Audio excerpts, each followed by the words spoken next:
যুক্তরাষ্ট্রে অবৈধ অভিবাসীদের জায়গা হবে না, ডোনাল্ড ট্রাম্প নির্বাচিত হয়ে আবারও সেই কথার পুনর্ব্যক্ত করলেন। অবৈধ বসবাসকারীদের নির্বাসনে পাঠানোর ঘোষণা দিয়েছেন তিনি। এনবিসিকে দেওয়া সাক্ষাৎকারে এমনটি জানান ট্রাম্প। এছাড়া জন্মসূত্রে মার্কিন নাগরিকত্ব পাওয়ার সুযোগ বন্ধ করে দিয়েছেন এই রিপাবলিকান নেতা। নতুন নিয়ম অনুযায়ী জন্মসূত্রে মার্কিন নাগরিকত্ব পেতে বাবা কিংবা মায়ের মধ্যে অন্তত একজনের মার্কিন নাগরিকত্ব বা দেশটিতে বসবাসের বৈধ অনুমোদন থাকতে হবে। এটি কার্যকর হবে জানুয়ারিতে ট্রাম্প ক্ষমতা নেয়ার পর। এর মধ্যে প্রশাসন সাজানোর কাজ শুরু করেছেন ডোনাল্ড ট্রাম্প। হোয়াইট হাউসের চিফ অফ স্টাফ হিসেবে সুশি ওয়াইলসকে বেছে নিয়েছেন তিনি। হোয়াইট হাউসের ইতিহাসে ৬৭ বছর বয়সী সুশি হতে যাচ্ছেন প্রথম নারী চিফ অফ স্টাফ। শপথ গ্রহণের আগেই ট্রাম্প তার প্রশাসন সাজানোর কাজ শেষ করবেন। এর ধারাবাহিকতায় প্রথম সুশির নাম ঘোষণা করা হলো। এদিকে মার্কিন নির্বাচনে জয়ী হওয়ায় ডোনাল্ড ট্রাম্পকে অভিনন্দন জানিয়েছেন রুশ প্রেসিডেন্ট ভ্লাদিমির পুতিন। এমনকি ট্রাম্পের জয়ের পর প্রথম প্রকাশ্যে মন্তব্যে পুতিন জুলাইয়ে পেনসিলভেনিয়া নির্বাচনী প্রচারণায় ট্রাম্পের ওপর হামলার ঘটনা তুলে ধরেন। ওই ঘটনায় ট্রাম্পের প্রশংসা করে তাকে সত্যিকারের পুরুষ বলে অভিহিত করেন পুতিন। ট্রাম্পের সঙ্গে আলোচনায় বসার জন্য প্রস্তুত বলেও জানান এই রুশ প্রেসিডেন্ট। নির্বাচনে জয়ের জন্য আমি ট্রাম্পকে অভিনন্দন জানাই। মার্কিন প্রেসিডেন্ট নির্বাচনের প্রচারণার সময় রাশিয়ার সঙ্গে সম্পর্ক পুনরুদ্ধারে ট্রাম্পের দেওয়া বক্তব্য গুরুত্ব বহন করে। ট্রাম্প প্রশাসন আমার সঙ্গে যোগাযোগ করলে আমি অবশ্যই সাড়া দেব। প্রয়োজনে ট্রাম্পের সঙ্গে আলোচনায় বসতেও রাজি Russia. Shahid Arafat, Bangla vision news desk.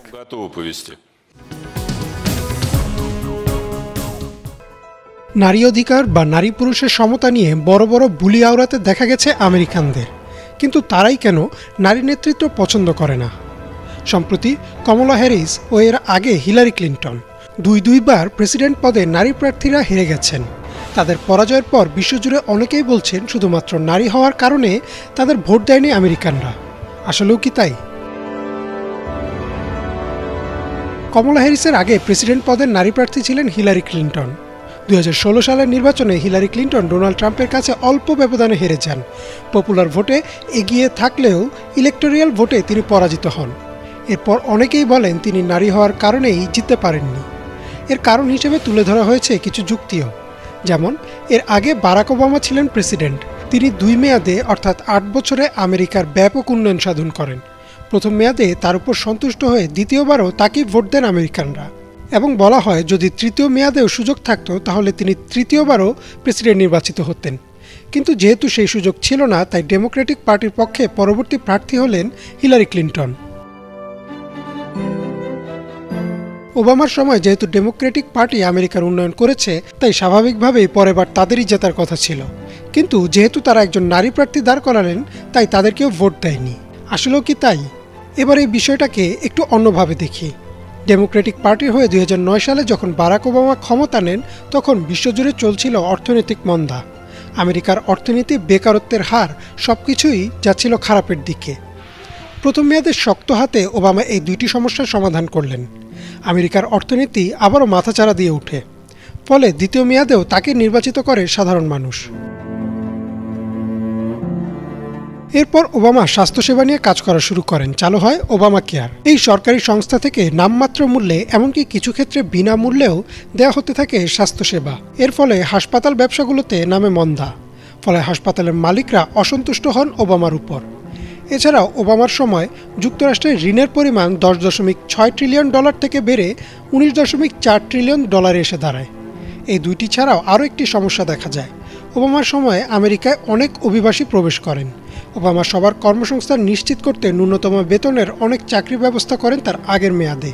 কিন্তু এবার এই কম বেতনের চাকরিগুলো চলে যায় অভিবাসীদের দখলে। ফলে স্থানীয় আমেরিকানদের মধ্যে দেখা যায় অসন্তোষ। পরের নির্বাচনে এই বিষয়গুলো নিয়ে ব্যাপক প্রচারণা চালায় ডোনাল্ড ট্রাম্প এবং আমেরিকানদের কথা দেন যে এগুলো তিনি সমাধান করবেন। ফলে দেখা যায় বহু মানুষ ডেমোক্রেটিক পার্টিকে ভোট না দিয়ে রিপাবলিককে ভোট দেন আর বিজয়ী হয়ে যান ডোনাল্ড ট্রাম্প। এবারে নির্বাচনেও ঠিক একই ঘটনা ঘটে। বাইডেন প্রশাসনের উপর আস্থা হারায় সাধারণ মানুষ। করোনা পরবর্তী সময়ে যেভাবে দেশকে টেনে তোলার কথা ছিল তাতে ব্যর্থ হন বাইডেন। নিজের দেশে অর্থনৈতিক মন্দা চলা সত্ত্বেও ইউক্রেনকে সহযোগিতা করে আসছিলেন বাইডেন। এছাড়াও ইসরায়েলকে সমর্থন দেয়ায় নিজ দেশের বহু মানুষের কাছেও জনপ্রিয়তা হারান এই প্রেসিডেন্ট। এমনকি সম্প্রতি সময়ে দেশটির বিভিন্ন বিশ্ববিদ্যালয়ে ফিলিস্তিনের পক্ষে অবস্থান নেওয়া শিক্ষার্থীদের সাথে সংঘর্ষে জড়ায় পুলিশ, আর এতে করে অসন্তোষ বাড়ে বহুগুণ। আর এবারও এসব ভুলের সুযোগ নেন ডোনাল্ড ট্রাম্প। তিনি আগের মতো এবারও প্রচারণা চালান যে তিনিই এসব সমস্যার সমাধান করতে পারবেন। যদিও বাইডেন ঘোষণা দেন তিনি প্রেসিডেন্ট নির্বাচনে প্রার্থী হবেন না এবং তার জায়গায় প্রার্থী করা হয় বাইডেনের ভাইস প্রেসিডেন্ট কমলা হ্যারিসকে। কিন্তু ভাইস প্রেসিডেন্ট হিসেবেও কমলা হ্যারিসের ভূমিকা তেমন একটা চোখে পড়ার মতো ছিল না। ফলে এবারও আমেরিকানরা ডেমোক্রেটিক পার্টিকে ভোট না দিয়ে ভোট দিলেন রিপাবলিককে। ফলে আবারও বাজিমাত করলেন ট্রাম্প। কমলা হ্যারিস বা হিলারি ক্লিন্টনের হারের পেছনে বহু কারণ রয়েছে। শুধুমাত্র নারী হওয়ায় তারা হেরে গেছেন তা হয়তো বলা যাবে না, তবে অন্যান্য কারণের মধ্যে এটি একটি গুরুত্বপূর্ণ কারণও বটে। দেখা গেছে আমেরিকার প্রশাসনে নারীদের অংশগ্রহণ অনেক কম। সম্প্রতি মার্কিন কংগ্রেসে নারীদের অবস্থান ছিল 28%। 28% একেবারে কম না হলেও সবসময় নারী অধিকার আর নারী পুরুষের সমতার কথা বলা আমেরিকার জন্য এটি খুবই কম। ইমরান মাহমুদ, বাংলা ভিশন। আমরা ইন্টারপোলের মাধ্যমে রেড নোটিশ জারি করতে যাচ্ছি। পলাতক আওয়ামী লীগ নেত্রী শেখ হাসিনাকে ফিরিয়ে আনতে ইন্টারন্যাশনাল ক্রিমিনাল পুলিশ অর্গানাইজেশন বা ইন্টারপোলের সাহায্য নেবে সরকার। রেড নোটিশ জারি করার মাধ্যমে শুরু হবে তাদের ধরে আনার কার্যক্রম। আইন উপদেষ্টা ডক্টর আসিফ নজরুলের এমন বক্তব্যের পর সামনে আসছে কিছু প্রশ্ন। ভারতের কাছ থেকে হাসিনাকে ফেরাতে পারবে ইন্টারপোল? কতটা শক্তিশালী এই রেড নোটিশ? বিশ্বের সব দেশ কি মানতে বাধ্য এই লাল সমন? রেড নোটিশ কি কোনো গ্রেফতারি পরোয়ানা? যেই খুনি গোষ্ঠী আপনার জুলাই অগাস্ট মাসে গণহত্যা চালিয়েছে তাদেরকে ধরার জন্য আমরা ইন্টারপোলের মাধ্যমে রেড নোটিশ জারি করতে যাচ্ছি। কিছুদিন আগে আনুষ্ঠানিকভাবে ভারত জানিয়েছে সেখানেই আছেন হাসিনা। এমন পরিস্থিতিতে ইন্টারপোলের মাধ্যমে নোটিশ জারি করলেও সাবেক প্রধানমন্ত্রীকে ফেরত দিতে বাধ্য নয় ভারত। ইন্টারপোল একটি আন্তর্জাতিক সংস্থা যার মাধ্যমে সারা বিশ্বের পুলিশ ও অপরাধ বিশেষজ্ঞরা একসাথে কাজ করতে পারেন, কিন্তু এটি কোনো আইন প্রয়োগকারী প্রতিষ্ঠান নয়। কাউকে সরাসরি গ্রেফতার করার ক্ষমতা ইন্টারপোলের নেই। তাই হাসিনাকে ধরতে অথবা দেশে ফেরাতে নয়াদিল্লিকে বাধ্য করতে পারবে না তারা। ইন্টারপোলের পক্ষ থেকে যে রেড নোটিশ জারি করা হয় সেটা হচ্ছে কোনো অভিযুক্ত ব্যক্তিকে শনাক্ত করা, নজরদারি করা ও তাকে গ্রেফতার করার অনুরোধ। এই নোটিশ সরাসরি কোনো গ্রেফতারি পরোয়ানা নয়। হাসিনার মতো পলাতক বা অপরাধীরা যখন আইনের চোখ ফাঁকি দিয়ে কিংবা অন্য কোনো উপায়ে বিদেশে চলে যায় তখন সেই আসামিকে ধরতে নেওয়া হয় ইন্টারপোলের সহায়তা।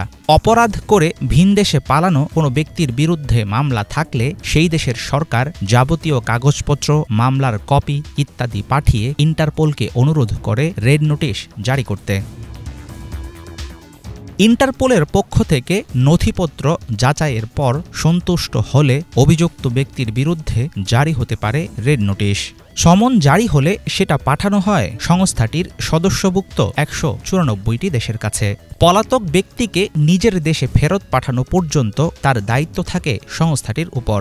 কিন্তু ইন্টারপোল সরাসরি এসব গ্রেফতার অথবা দেশে ফেরানোর কাজ করে না।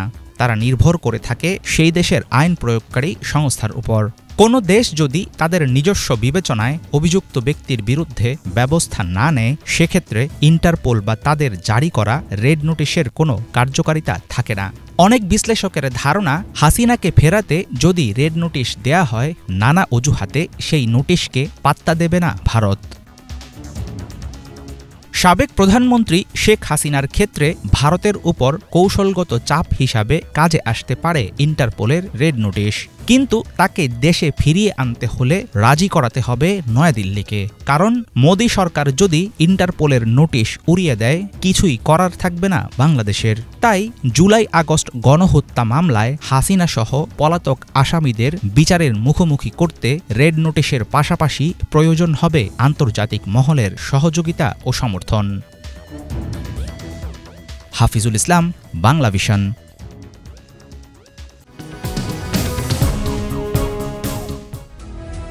ইসরায়েল কোনোভাবে ইরানের ভূখণ্ডে হামলা চালাতে পারবে না।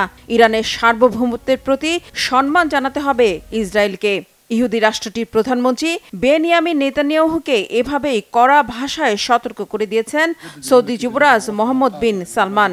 একই সাথে দখলদার ইসরায়েলের সাথে সম্পর্ক স্বাভাবিক না করতে এবং দেশটির উপর নিষেধাজ্ঞা আরোপ করার দাবি জানিয়েছেন সৌদি যুবরাজ। গাজা ও লেবানন ভূখণ্ডে ইসরায়েলের নৃশংস আগ্রাসন বন্ধে সোমবার আরব লীগ ও ওআইসি সদস্যভুক্ত দেশগুলোকে নিয়ে রিয়াদে অনুষ্ঠিত বৈঠকে এমন কড়া ভাষায় ইসরায়েলকে সতর্ক করলেন সৌদি যুবরাজ।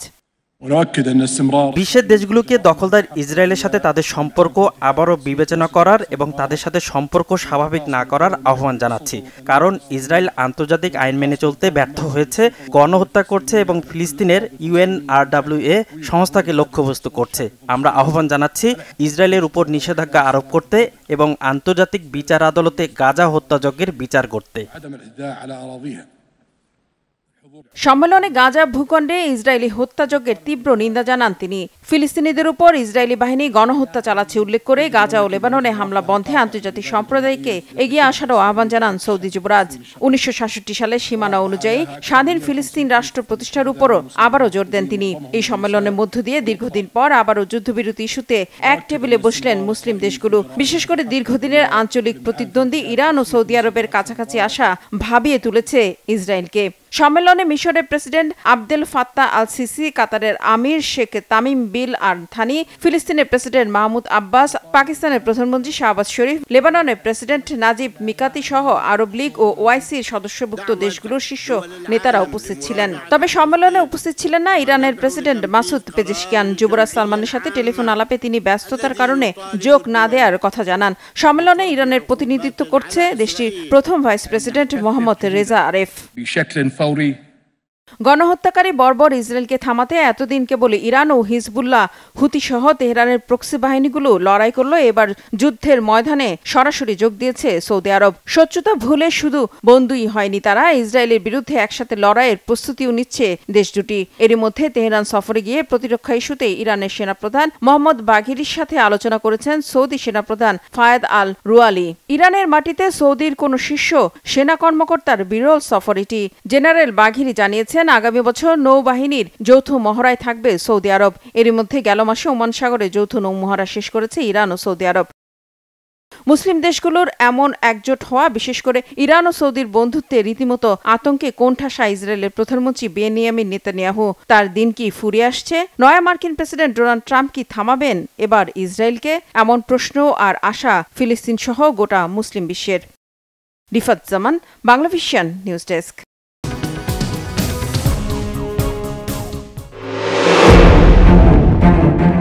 লক্ষ লক্ষ মানুষের প্রাণের মূল্য তার কাছে নেই, কিন্তু নিজের প্রাণ বাঁচাতে আশ্রয় নিয়েছেন দুর্ভেদ্য গোপন বাংকারে। নিরাপত্তা সূত্রগুলো বলছে চলমান যুদ্ধ ও সংঘাতের মাঝে যে কোনো সময় গোপনে বা প্রকাশ্যে ইসরায়েলি প্রধানমন্ত্রী বেনিয়ামিন নেতানিয়াহুর ওপর ভয়াবহ হামলা চালাতে পারে ইরান ও তার মিত্ররা। সম্ভাব্য সেসব হামলা থেকে বাঁচাতেই ভূগর্ভস্থ বাংকারে নেওয়া হয়েছে প্রধানমন্ত্রীকে। এর আগে 19 অক্টোবর হাইফার ক্যাসিরিয়ায় নেতানিয়াহুর বাসভবনে সফল এক ড্রোন হামলা চালায় হিজবুল্লাহ। সৌভাগ্যক্রমে সে সময় নেতানিয়াহু বা তার স্ত্রী কেউই ওই বাসভবনে ছিলেন না, কিন্তু হামলায় ভবনের উল্লেখযোগ্য ক্ষয়ক্ষতির কথা জানানো হয়েছে। নেতানিয়াহুর বেডরুমের জানালাও এতে ক্ষতিগ্রস্ত হয়। ইসরায়েলি বাহিনীর বিভিন্ন সূত্র জানায় সেদিন নেতানিয়াহুর বাসভবনের উদ্দেশ্যে লেবানন থেকে মোট 3টি ড্রোন ছোড়া হয়েছিল। এর মাঝে একটি লক্ষ্যবস্তুতে আঘাত হানে। সম্ভাব্য ড্রোন হামলা ঠেকাতে বাসভবনের আশেপাশে 3টি যুদ্ধবিমান মোতায়েন থাকলেও সেদিন সেগুলো ব্যর্থ হয়। তবে বাকি ড্রোন দুটিকে সাফল্যের সাথে ভূপাতিত করে আয়রন ডোম আকাশ নিরাপত্তা ব্যবস্থা। নিরাপত্তা কর্মকর্তা ও ইসরায়েলি বাহিনীর একাধিক সূত্রের বরাত দিয়ে টাইমস অব ইসরায়েল, চ্যানেল 12 সহ দেশটির বিভিন্ন গণমাধ্যম বলছে মূলত অপ্রত্যাশিত ও ভয়াবহ ওই হামলার জেরেই ভূগর্ভস্থ বাংকারে নেওয়া হয়েছে নেতানিয়াহুকে। গত কয়েক মাসে ইরান, হিজবুল্লাহ, হামাস সহ মধ্যপ্রাচ্যের প্রতিরোধ গোষ্ঠীগুলোর শীর্ষ নেতাদের হত্যা ও গুপ্ত হত্যার বদলা নিতে যে কোনো সময় হামলা হতে পারে নেতানিয়াহুর ওপর, এমনটাই আশঙ্কা নিরাপত্তা কর্মকর্তাদের। টাইমস অব ইসরায়েল জানায়, বর্তমানে প্রধানমন্ত্রীর কার্যালয়ে বসছেন না নেতানিয়াহু। সেখানকার ভূগর্ভস্থ একটি বাংকার থেকে দাপ্তরিক সব কাজকর্ম করছেন তিনি। চ্যানেল 12 জানিয়েছে, নিরাপত্তা কর্মকর্তাদের পরামর্শ অনুসারে এখন কর্মদিবসের বেশিরভাগ সময়ই ওই বাংকারে কাটান নেতানিয়াহু। একই সাথে পূর্বে নিয়মিত যেসব জায়গায় যেতেন, চেনা জানা সেসব জায়গা এড়িয়ে চলতে বলা হয়েছে তাকে। এছাড়া মানুষজনের সঙ্গে সাক্ষাৎ সীমিত করারও পরামর্শ দেয়া হয়েছে। উদ্ভূত পরিস্থিতিতে সম্প্রতি সরকারি বিভিন্ন বৈঠকও পূর্ব নির্ধারিত জায়গাগুলোতে হয়নি বলে জানায় চ্যানেল 12। এদিকে হামলার আশঙ্কা ও নিরাপত্তাজনিত কারণে নেতানিয়াহুর ছেলে অ্যাভনারের বিয়ের অনুষ্ঠানও পেছানো হয়েছে বলে জানিয়েছে এ গণমাধ্যম। আইন ও রাজনৈতিক বিশ্লেষকদের ধারণা, একই কারণে বিভিন্ন মামলায় আদালতে নেতানিয়াহুর হাজিরা বিলম্বিত করার আবেদন করতে পারেন তার আইনজীবীরা। আগামী মাসে আল কুদস ডিস্ট্রিক্ট আদালতে তার হাজিরা দেওয়ার কথা রয়েছে, কিন্তু সেখানে সুরক্ষিত কক্ষ না থাকায় ঝুঁকিতে পড়বে তার নিরাপত্তা। সব মিলিয়ে একেবারে আবদ্ধ এক বাস্তবতায় বন্দী হয়ে পড়েছে নেতানিয়াহুর রাষ্ট্রীয় ও ব্যক্তিগত জীবন। স্বাভাবিক জীবনযাপন থেকে অনেক দূরে সরে যেতে বাধ্য হতে হয়েছে তাকে। কবে নাগাদ তিনি আবার স্বাভাবিক জীবনে ফিরতে পারবেন তা একেবারেই অস্পষ্ট। হিজল জুবায়ের, বাংলা ভিশন।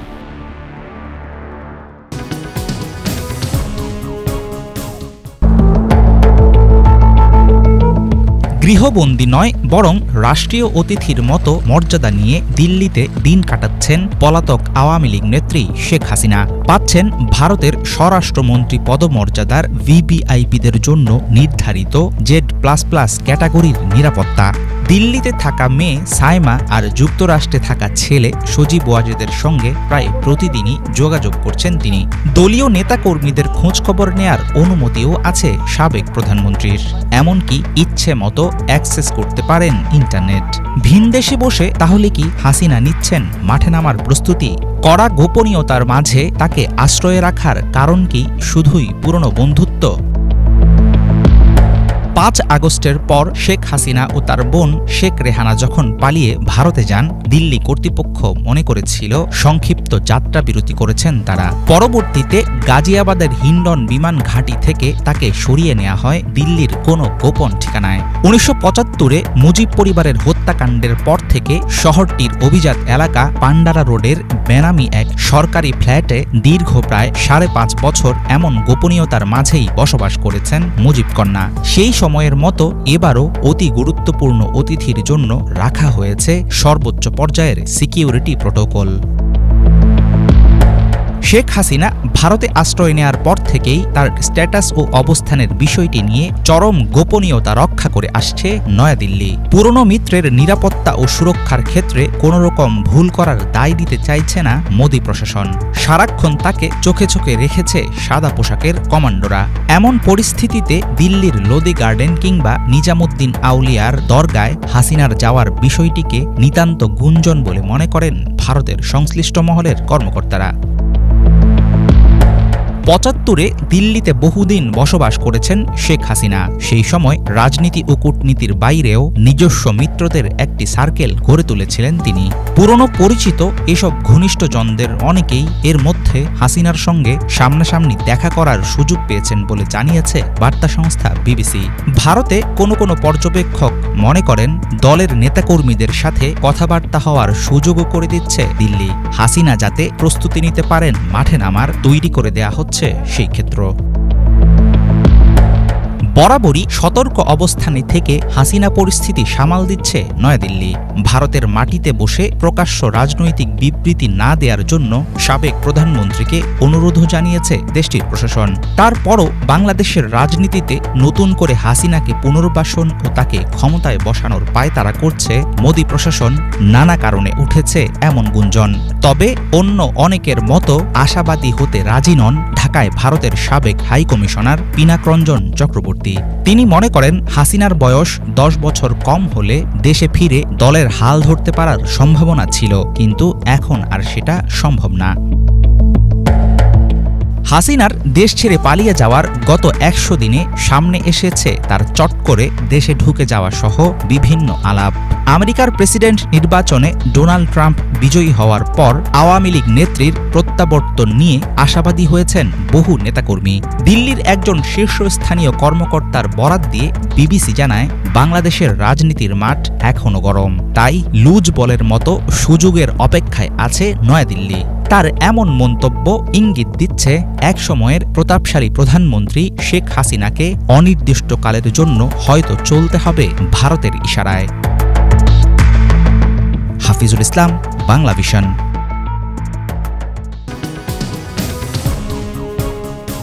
চট্টগ্রামে যে ধরনের অত্যাচার হচ্ছে। নাম তার ময়ূখ রঞ্জন ঘোষ। পেশায় সাংবাদিক হলেও সাংবাদিকতার নীতি বহির্ভূত কাজ করতেই বেশি পটু তিনি। তার উদ্ভট অঙ্গভঙ্গি ও চিৎকার চেঁচামেচি দেখে মনে হবে তিনি হয়তো পেশাদার মলম বিক্রেতা বা সার্কাসের জোকার। বাংলাদেশ নিয়ে নির্জলা মিথ্যাচার করা ও প্রোপাগান্ডা ছড়ানো এই লোককে নিয়ে সমালোচনা কম হয়নি। তবে এত সমালোচনা ও বিতর্কও তার লজ্জাবোধ জাগাতে পারেনি। এবার তিনি এসেছেন বাংলাদেশ থেকে চট্টগ্রামকে আলাদা করার মাস্টার প্ল্যান নিয়ে। চট্টগ্রাম স্বাধীন হয়ে যেতে পারে বা ভারতের কাছে ফিরে যেতে পারে। সম্প্রতি বাংলাদেশ নিয়ে ভয়াবহ মিথ্যাচারে ভরা একটি প্রতিবেদন প্রকাশ করেছে কলকাতার বিজেপি মদতপুষ্ট TV channel Republic Bangla. 8 minute দৈর্ঘ্যের সেই প্রতিবেদনের পুরোটা জুড়েই ছিল বাংলাদেশ নিয়ে অপতথ্য ও প্রোপাগান্ডায় ভরা, যেখানে দাবি করা হয় বাংলাদেশ থেকে স্বাধীনতা চাইছে চট্টগ্রাম বিভাগ। গ্রাফিক্যাল উপস্থাপনায় চট্টগ্রামকে ভারতের অংশ করলে কি কি লাভ হতে পারে তা নিয়ে করা হয় বিস্তর আলোচনা। চট্টগ্রাম অঞ্চলের 99% মানুষ হিন্দু বৌদ্ধ ধর্মের অনুসারী ছিলেন, এমন ভয়ঙ্কর মিথ্যা কথাও বলতে শোনা যায় ময়ূককে। 99% মানুষ এখানে হিন্দু এবং বৌদ্ধ ছিল। চট্টগ্রাম অঞ্চলে হিন্দু ধর্মাবলম্বীদের ওপর অত্যাচার করা হচ্ছে বলে দাবি করেন ময়ূক। তিনি বলেন, 1947 সালের পর থেকে অত্যাচারের শিকার হতে হতে চট্টগ্রাম অঞ্চল থেকে বিতাড়িত হন হিন্দুরা, কিন্তু তার এই দাবি সম্পূর্ণ মিথ্যা ও মন গড়া। ইতিহাস অনুযায়ী বাংলাদেশ ভূখণ্ডের চট্টগ্রাম অংশেই প্রথম ইসলাম প্রচার শুরু হয়। মুঘল সুবেদার শায়েস্তা খানের আমলে এই অঞ্চলের নাম ছিল ইসলামাবাদ। বাংলাদেশের খ্যাতিমান ঐতিহাসিক ডক্টর আব্দুল করিমের মতে হিজরির প্রথম শতকেই ভারতীয় উপমহাদেশে তথা মালাবারে ইসলামের আগমন ঘটে। চট্টগ্রাম দিয়েই সর্বপ্রথম বাংলাদেশে ইসলামের যাত্রা শুরু হয়, আর এ কারণে চট্টগ্রামকে ইসলামের প্রবেশদ্বার বলা হয়। ফলে বোঝাই যাচ্ছে ইতিহাস ও প্রতিষ্ঠিত সত্যের তোয়াক্কা না করে দেদারসে মিথ্যা সংবাদ প্রচার করে যাচ্ছেন এই অপসাংবাদিক। আজ আবার নতুন করে বিদ্রোহ শুরু হয়েছে এবং আমি অবাক লাগছে আমার। একের পর এক অসত্য সংবাদ প্রকাশের কারণে বেজায় বিরক্ত নেটিজেনরা। তার অসংলগ্ন কথাবার্তা শুনে সামাজিক মাধ্যমে কেউ তাকে মন্তব্য করছেন পাগল, আবার কেউ বলছেন কমেডিয়ান। কিন্তু এত কিছুর পরও থামার নামগন্ধ নেই তার। উল্টো মিথ্যাচারে সহায়তা করতে তিনি সাথে নিয়েছেন সন্তু নামের আরেক লোককে। দুজন মিলে গলাবাজি করে টানা 8 মিনিট ধরে তারা যা বলেছেন তা রীতিমতো অপরাধের পর্যায়ে চলে গেছে। এই চট্টগ্রাম বা এই অংশে ত্রিপুরা রাজা তিনি কিন্তু শাসন করতেন। প্রোপাগান্ডা চালানোর অভিযোগে বাংলাদেশের সুপ্রিম কোর্টের মাধ্যমে ভারতীয় চ্যানেল রিপাবলিক বাংলার বিরুদ্ধে ব্যবস্থা নিতে আইনি নোটিশ পাঠানো হয়েছে। একই সঙ্গে বাংলাদেশের ভূখণ্ডে তাদের নিউজ ও কন্টেন্ট নিষিদ্ধ ও ব্লক করার অনুমতি চাওয়া হয়েছে। তবে নেটিজেনদের অনেকে বলছেন শুধু নোটিশেই সীমাবদ্ধ থাকলে হবে না। মলম বিক্রেতা খ্যাত এই প্রোপাগান্ডা মাস্টারকে অবশ্যই উপযুক্ত বিচারের আওতায় আনতে হবে। মীর ফজলে রাব্বি, বাংলা ভিশন।